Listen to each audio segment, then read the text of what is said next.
Hello ছোট্ট বন্ধুরা, আমি ডালিয়া। তোমাদের প্রত্যেককে আমার চ্যানেল ডালিয়া স্টোরিতে স্বাগত জানাই। আজ আমি তোমাদের বিক্রম ও বেতালের গল্প থেকে বেতালের বলা চতুর্থ গল্পের শেষ অংশ অর্থাৎ সুখের বলা গল্প পড়ে শোনাব। কাঞ্চনপুরে সাগর দত্ত বলে এক বণিক ছিলেন।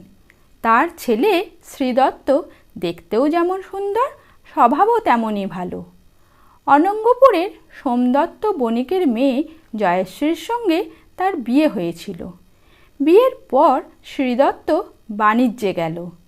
জয়শ্রী তার বাপের বাড়িতে রইল। অনেক দিন কেটে গেল, শ্রীদত্ত তবু ফিরল না। তার জন্য অপেক্ষা করে করে জয়শ্রী বিরক্ত হয়ে উঠল। অন্যান্য মেয়েদের মতো তার কি কখনো ঘর সংসার হবে না? এই সময় একজন রূপবান যুবককে পথ দিয়ে যেতে দেখে জয়শ্রীর মনে হলো, আগে এর সঙ্গে বিয়ে হলে আমি কত সুখী হতাম। যতই দিন যেতে লাগলো, জয়শ্রীর মন ততই নিজের স্বামীর ওপর বিরূপ হয়ে উঠতে লাগলো। অনেক দিন পর সত্যি সত্যি শ্রীদত্ত বাণিজ্য শেষ করে জয়শ্রীর জন্য নানান দেশ থেকে আনা সুন্দর সুন্দর শাড়ি, গয়না, সুগন্ধি জিনিস উপহার নিয়ে শ্বশুর বাড়িতে এলো। তাকে দেখে সোমদত্ত আর তার স্ত্রী যত আহ্লাদিত হলেন, জয়শ্রী ততই চটে গেল। পথে সেই যুবককে তার ঢের বেশি পছন্দ ছিল। জামাইকে আদর করে খাওয়ানো দাওয়ানো হলো। জয়শ্রী তার ধারে কাছেও এলো না। তারপর ওর মা ওকে একরকম জোর করে শ্রীদত্তের কাছে দিয়ে এলেন। শ্রীদত্ত খুশি হয়ে তাকে সুন্দর সুন্দর উপহার দিতে গেল। জয়শ্রী মুখ বেঁকিয়ে সেসব ছুঁড়ে ফেলে দিল। শ্রীদত্ত বড়ই দুঃখিত হয়ে শুয়ে পড়ল। কিছুক্ষণ পরে ক্লান্ত দেহে ঘুমিয়ে পড়ল। অমনি জয়শ্রী উঠে পড়ে ওই সব সুন্দর কাপড় গয়না মাটি থেকে তুলে গায়ে দিল।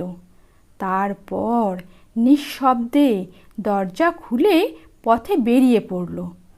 পথের ধারে এক চোর লুকিয়ে বসেছিল।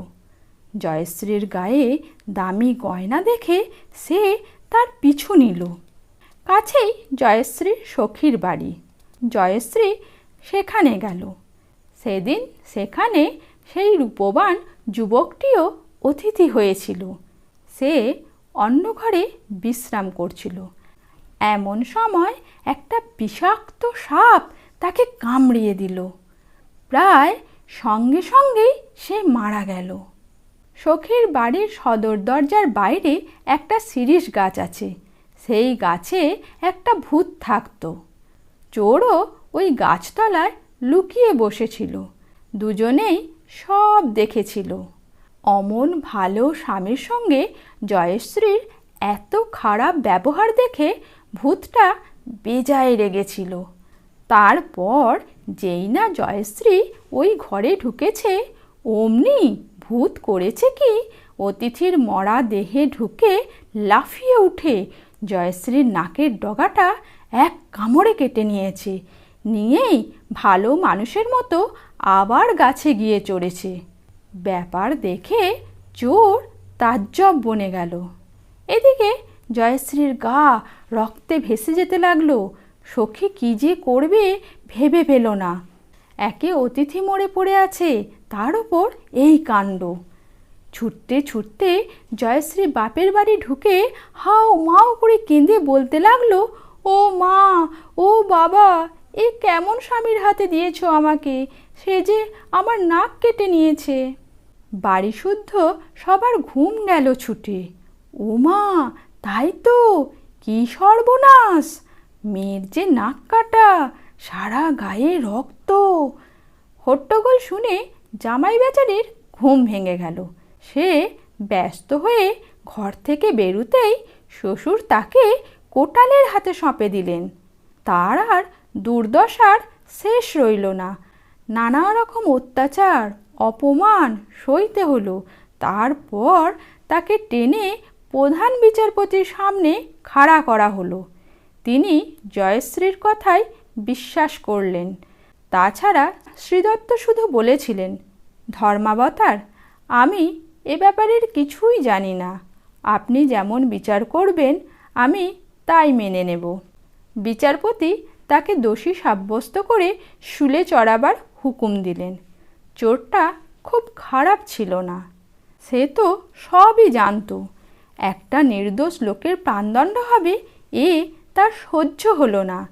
সে এগিয়ে এসে বলল, ধর্মাবতার, এভাবে একজন দুষ্ট মেয়ের কথা বিশ্বাস করে কোনো খোঁজখবর না নিয়েই একজন নির্দোষ লোকের প্রাণদণ্ড দিচ্ছেন কেন?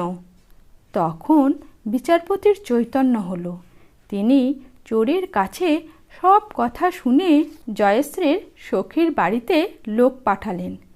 তারা যখন সত্যি সত্যি সেখানে ওই মরা মানুষটা দেখতে পেল আর জয়শ্রীর কাটা নাকের ডগাটিও নিয়ে এলো, তখন আর বিচারপতির মনে আসল অপরাধী সম্বন্ধে কোনো সন্দেহ রইল না।